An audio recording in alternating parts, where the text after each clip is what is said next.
while you're here, I would say do it every evening, right? But then in general life, you can do it like once every 2 days. But honestly, after a week of doing this, it probably should be pretty much solved, or solved entirely, depending on how bad the TCS is.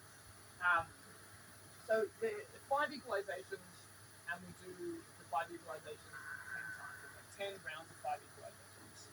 The first equalization that you do, you equalize with the minimum amount of pressure required to equalize the good ear or your better ear, whichever ear is your better ear. The minimum amount of pressure to get the good ear or the easier ear to pop, or to have something. Some people with bad CTSV, I've never heard of pop. There's anyone here that's never had their ears pop? Good. There have been bad cases, yeah. But some people are like, what do you mean pop? Like, my ears just crackle at me. Oh no, we're in trouble now. So the first equalization is minimum pressure to make the ears, the good ear equalize. The second is slightly harder than that, but you don't equalize firmly enough, or you don't equalize as firmly as you would on a dive. So in between that minimal pressure and like dive strength. I mean, thinking about it, like equalize now at the strength you would for a dive. It's pretty strong, isn't it? It's a pretty like rock solid equalization. So the third equalization is an equalize dive strength. Cool. The fourth equalization is slightly harder than dive strength.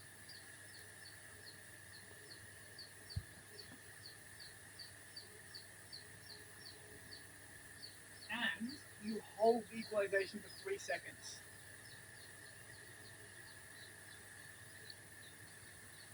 Right? Just so you know, in this exercise, at any point in time, if you feel like any discomfort at all, stop. You know what I mean? Like, discomfort is the barrier for how firmly you equalize, or for how long you go through this exercise. You might get 5 or 6 reps in and be, oh, my ears are starting to feel a bit fatigued or sore, and you stop. You don't need to go through the 10. You know, it's really again tomorrow or whatever. So there you go. Now, the fifth equalization is as firmly as possible. But you hold for 3 seconds. So the limiting factor here is discomfort. You equalize as firmly as you can without causing any discomfort, and you hold it for 3 seconds.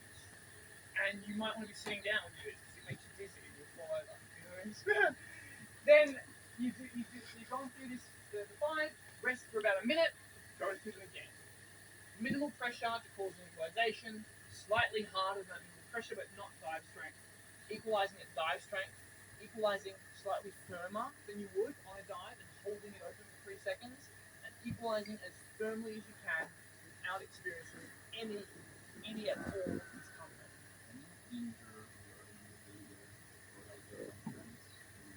With a firm equalization, if the barrier is discomfort, no.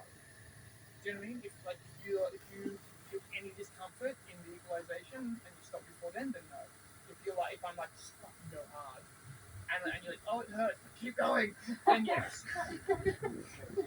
Yeah. Does that be frenzel the whole way, or when you get to Nothing wrong with Valsalva. Valsalva is a perfectly functional, acceptable form of equalization. I'm all about Valsalva.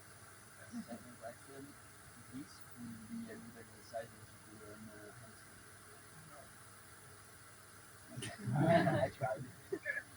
So, having flexible eustachian tubes is extremely beneficial for learning hamstring. But, so yes, this can make the process easier, but it has nothing to do with the process of hamstring.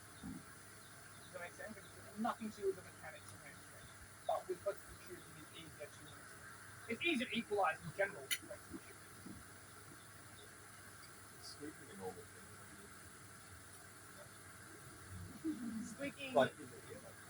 Squeaking would suggest some tight shoes. Yeah. But tell us, when do you hear this squeaking? Oh, right then. The whole time? But also like after a dive, like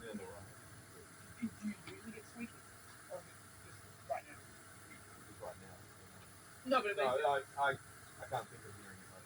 yeah. So my answer to that is that your ears are probably a bit fatigued or beaten up after your dive session. So they're just big flames. And if you don't equalise often enough when you dive, you'll finish the dive session with flames in station 2. And then you'll go to sleep that night, you wake up the next morning, and